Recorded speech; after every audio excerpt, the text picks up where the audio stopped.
కాంగ్రెస్ అధిష్టానం వేరే రాష్ట్రంలో వేరే రాష్ట్రాలలో కాంగ్రెస్ గవర్నమెంట్ ఉన్నప్పుడు ముఖ్యమంత్రిగా పనిచేసేటటువంటి వ్యక్తులు ఉంటారు కదా. ఇప్పుడు కాంగ్రెస్ గవర్నమెంట్ ఉన్నప్పుడు ఇప్పుడు ఫర్ ఎగ్జాంపుల్ రేవంత్ రెడ్డి ఉన్నాడు. రేవంత్ రెడ్డి వాళ్ళ ప్రభుత్వంలో ముఖ్యమంత్రిగా ఉన్నాడు. కాంగ్రెస్ అధికారంలోకి వచ్చింది. ఒకవేళ కాంగ్రెస్ ఓడిపోయింది అనుకో, రేవంత్ రెడ్డి మాజీ ముఖ్యమంత్రి కదా. ఇగో ఇలాంటి మాజీ ముఖ్యమంత్రిని తెలంగాణకు పంపించబోతున్నట.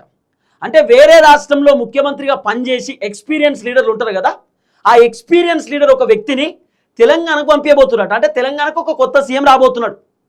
కొత్త సీఎం ఏంటంటే వేరే రాష్ట్రంలో ముఖ్యమంత్రిగా పనిచేసి ఉన్నటువంటి ఎక్స్పీరియన్స్ లీడర్ని రేవంత్ రెడ్డికి తోడుగా పంపించబోతున్నారు.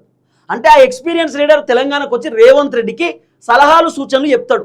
ఇగో ఈ మంత్రిని ఇట్లా కంట్రోల్ పెట్టాలి, ఈ ఎమ్మెల్యేని ఇట్లా కంట్రోల్ పెట్టాలి, ఇగో నువ్వు పరిపాలన ఇట్లా చేయాలి, నువ్వు ఈ మిస్టేక్స్ చేస్తున్నావు, చేస్తే ఇబ్బంది అవుతుంది, ఇగో నువ్వు ఈ విధంగా స్ట్రాటజీస్ ఫాలో కావాలి, నువ్వు ప్రతిపక్షాన్ని ఇట్లా దెబ్బగొట్టాలి, నువ్వు అధికార పార్టీని ఇట్లా గాడిలో పెట్టుకోవాలి, నువ్వు పైసలు ఇగో ఇక్కడ ఖర్చు పెట్టాలి, ఇగో నువ్వు మంత్రులతో ఇట్లా మీటింగ్ పెట్టుకోవాలి, నువ్వు పబ్లిక్ ఇట్లా చెప్పాలని చెప్పి రేవంత్ రెడ్డికి సలహాలు సూచనలు ఇవ్వడానికి కాంగ్రెస్ అధిష్టానం well trained and well experienced, అలాగే ఆ గతంలో ముఖ్యమంత్రిగా పనిచేసి ఉన్నటువంటి ఒక సీనియర్ ఎక్స్పీరియన్స్ లీడర్ని తెలంగాణకు పంపించబోతున్నట్టు.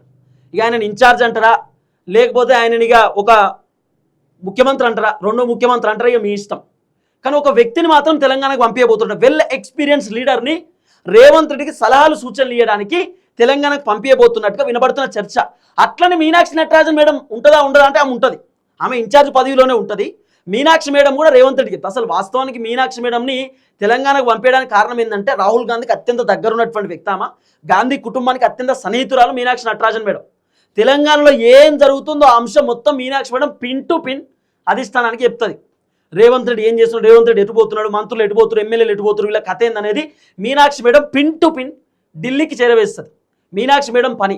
మీనాక్షి మేడంని ఎవరైనా అంటే మేనేజ్ చేసుకోవాలని చూసినా, మేడం నేను గీడ కబ్జా పెట్టుకుంటా, దందా చేసుకుంటా, మీకు ఒక విల్లా గిఫ్ట్ ఇస్తా, మీకు ఒక కార్ గిఫ్ట్ ఇస్తా అంటే మీనాక్షి మేడం తీసుకోదు. అప్పట్లో వేరేటోళ్ళు తీసుకునేది, కానీ ఇప్పుడు మీనాక్షి మేడం అట్లా కాదు. ఏదున్నా పిన్ టు పిన్ ఢిల్లీకి చెప్తుందామా, ఏదున్నా రేవంత్ రెడ్డి పైన కోప్పడుతుందామా. కాబట్టి మీనాక్షి మేడంతో పాటు ఒక Congress party leader well experienced and well trained, అలాగే మాజీ ముఖ్యమంత్రి, గతంలో కాంగ్రెస్ అధికారంలో ఉన్నప్పుడు వేరే రాష్ట్రాలలో కూడా ముఖ్యమంత్రిగా పనిచేసేటటువంటి ఒక వ్యక్తిని తెలంగాణకు ఎక్స్పీరియన్స్ లీడర్ని రేవంత్ రెడ్డితో పాటు పంపించబోతున్నారు.